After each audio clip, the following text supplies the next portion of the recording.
ফেরেশতারা জান্নাত সাজায়, আসমান সাজায়। ফেরেশতারা ডেকে বলে রব্বুল আলামিন কি হলো, যে কারণে আসমান সাজাইলেন, জান্নাত সাজাইলেন? রব্বুল আলামিন তখন বলে আসলাহাল আবদু মাওলাহু, এক ভেগে যাওয়া গোলাম আজকে তার মনিবের সাথে সম্পর্ক ঠিক করে ফেলছে। আল্লাহ আল্লাহ বলে আমার এক গোলাম আমার থেকে ভাইগে গেছিল রে, অনেক দিন ওই আমারে সেজদা দেয় নাই, আজকে দিছে। অনেক দিন সে আমারে ডাকে নাই, আমি খুব কষ্ট পাচ্ছিলাম। আমার বান্দা আমার হাতে গড়া, আমার দেওয়া নাক চোখ কান, আমার দেওয়া জবান, আমার দেওয়া জিহ্বা, আমার গড়া বান্দা আমারে ভুলে আমার থেকে ছুটে গেছে। আজ আমার সেই ভেগে যাওয়া বান্দা আমার কাছে ফিরে আসছে। লাল্লাহু আশাদ্দু ফারাহান বিতাওবাতি আবদি, নবী সাল্লাল্লাহু আলাইহি সাল্লাম বলেন আল্লাহ তাআলা ভীষণ খুশি হয় বান্দা যখন তওবা করে। এজন্য যুবক ফিরে আসো, নওজোয়ান ফিরে আসো, নিজের ক্ষতি করো না। আমি প্রত্যেক দিন বলি ভাইয়া, তুমি মরে গেলে হ্যাঁ পৃথিবীর কিচ্ছু আসবে, এই বন্ধুরা ধোকা ধোকা। একটা ফোলা ফাইন তুমি মরলে খানা বন্ধ করতাম, কসম খোদা তুমি লিখা নাও। তোমার একটা ফ্রেন্ড এক লগে যদি বইয়ে বইয়ে বিড়ি খায়, তোমার লগে গাঞ্জা খায়, ফুটটা খায়, বাবা খায়, মদখোর গাঁজাখোর, একসাথে বইয়া উলঙ্গ ছবি দেখো, ওই জানোয়ারের জিজ্ঞেস করো বলে আমি মরলে আমার ঠ্যাংটা ভাঙলে তুই একবেলা খানা বন্ধ রাখবি। কথা বুঝেন নাই? ধোকা ধোকা, এগুলো ধোকা। ওরা কেউ থামবে না। আরে আপন বাপ মরলে যেই সন্তানরা দিনের বেলা দাফন কাফন করছে, তারা কি সেই সন্তানরা, আপন সন্তানরা রাতের বেলা ভাত খায় না? কথা বলেন না কেন? পাশের ঘর থেকে খানা রান্দাইয়ে আরো বেশি খায়, আরো একটু গোস্ত লাও, যেই কান্দাটা তুমি কাঁদছো আজগা কি ভাইয়া? তাইলে তাহলে আপন বাপ, তারপরেও তো সন্তান খানা খাইতেছে, তোমার লেগে কাঁদবে কি? এর জন্য পৃথিবী আমাদের কারো জন্য থামবে না ভাইয়া, থামবে না।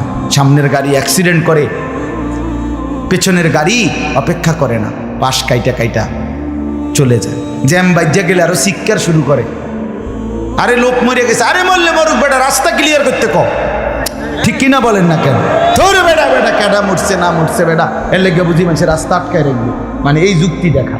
তাহলে কেডা মরছে না মরছে মানে তোর মতো এক মানুষ মরছে। ঠিক কিনা বলেন না?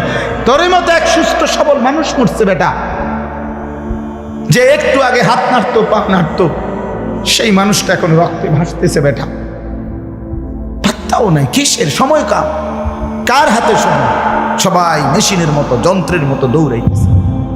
রাস্তায় দেখেন না সিএনজি অটো কি করে সবাই, কারো হাতে সময় নেই। ঠিক কিনা বলেন? কে কাকে ঠেলিয়া যাবে, কারো হাতে সময়, কে কার জন্য থামবে? এই জন্য তুমি নষ্ট হয়ে গেলে বন্ধু, কেউ তোমারে ফিরাবার নাই। তোমার জন্য ভাববে কেউ, ডাকবে কেউ, কাঁদবে কেউ নাই। আরে আপন মা বাপের তো খবর নাই এখন। আপন বাপ সাইয়া রইছে, দেখে তার ফুতে আজকে 6 বছর 9 বছর এক ওয়াক্ত নামাজ পড়ে না, এবড়া বয়ে বয়ে বিড়ি খায়, বন খায়, চা দিয়া ভিজাইয়া খায়। এবারটার মাইছ না সেইটার নামাজটা পড়লে পড়ছে, না পড়লে রাতের ব্যাপার। বাবুরে টেহা দনে দিছে, টাকা দিলে খালাস। যদি সুতে টাকা দেয় বাপের কোনো অসন্তুষ্টি নেই, আর যদি টাকা না দেয় এবড়ার গজবে আল্লাহর আরশ কাঁপে। ফুতের উপরে লানত দিতে দিতে, অভিশাপ দিতে দিতে শেষ।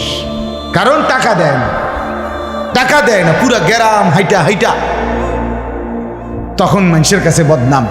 এই ফোলাগারে মানুষ করছি আমি, এই ফোলার লাগিয়া জীবন যৌবন শেষ করছি, 12 লাখ টাকা সুদে লইয়া তারে আমি নিজে বিদেশ পাঠাইছি। কত বড় নেয়ামতের কথা। বেশরম মানুষ সুদে টাকা লইয়া আবার মানুষের দ্বারে কও, এত বড় হারাম কইরে আবার কইতেছ।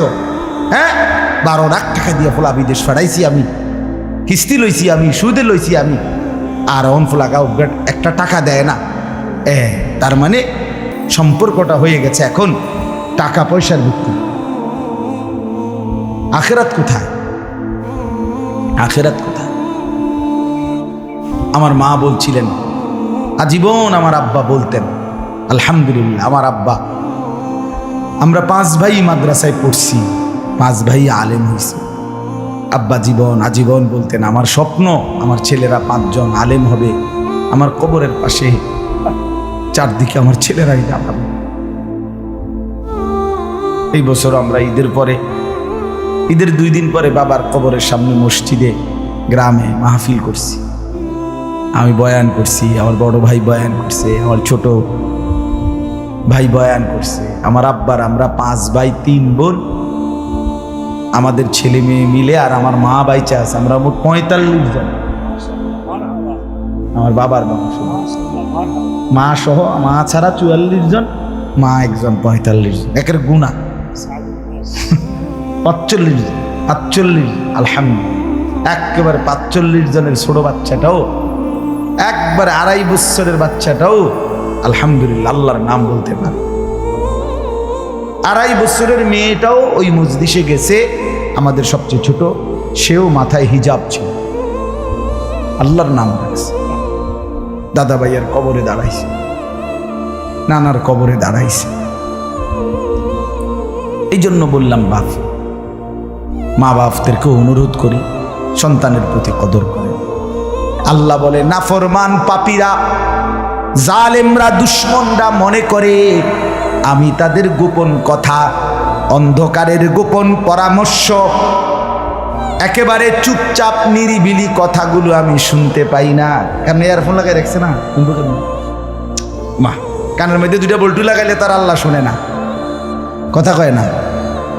হ্যাঁ, আল্লাহ জিজ্ঞেস করছে, তুমি এই ভাবছো না তুমি যে কানের মধ্যে গান শুনবার টাইমে ইয়ারফোনের বল্টু লাগাইয়া রাখো, তুমি মনে করছো না ফরমান, মাইনসে না শুনে না, তো মাইনসে যখন শুনে না আমিও শুনি না নাকি?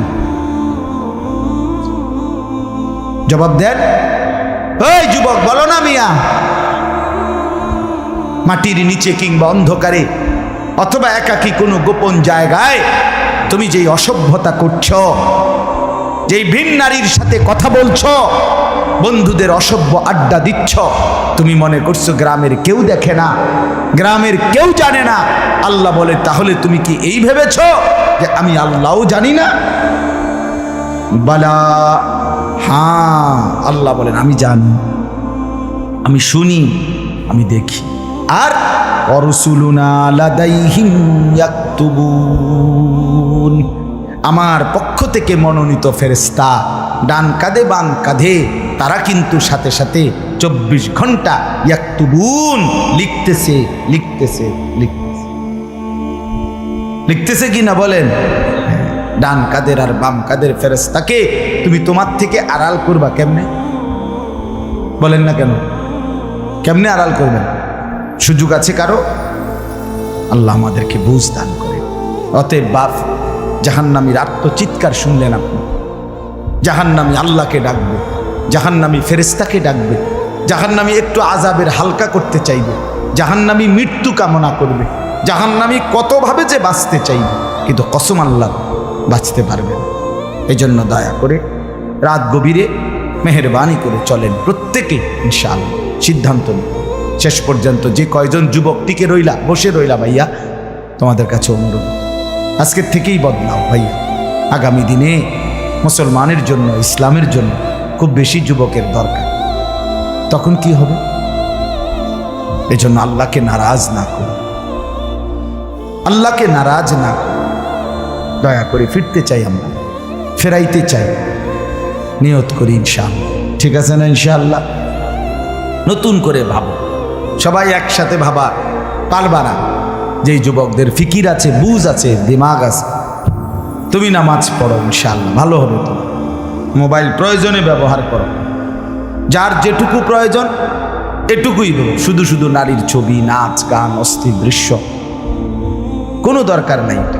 আর হিম্মত করে নামাজ, মরি বাসি, এত বেজ্জতি কথা শোনার চাইতে, এত কষ্টের চাইতে, পরকালের অশান্তির চাইতে নামাজ পড়বো আমরা। দেখবেন ছেলেরা, তোমরাও হিম্মত করে শুরু করলে 5 ওয়াক্ত নামাজ ওষুধের মতোই মনে করো না, বিষ ওষুধ, তিতা ওষুধের মতো দেখবে একটা মাস যদি কেউ একটু জন্মা যে মরি বাসি নামাজ পড়মুই, কসম একসময় এটা মজাদার হয়ে যায়। হ্যাঁ, সেজদা দিলে খুব মজা হয়।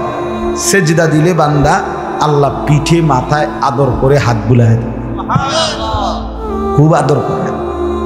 আল্লাহ পাক খুশি, বান্দাকে কোলে তুলে নেয়, আদর করে। এই জন্য আমরা দয়া করে ইনশাআল্লাহ নামাজ পড়ি।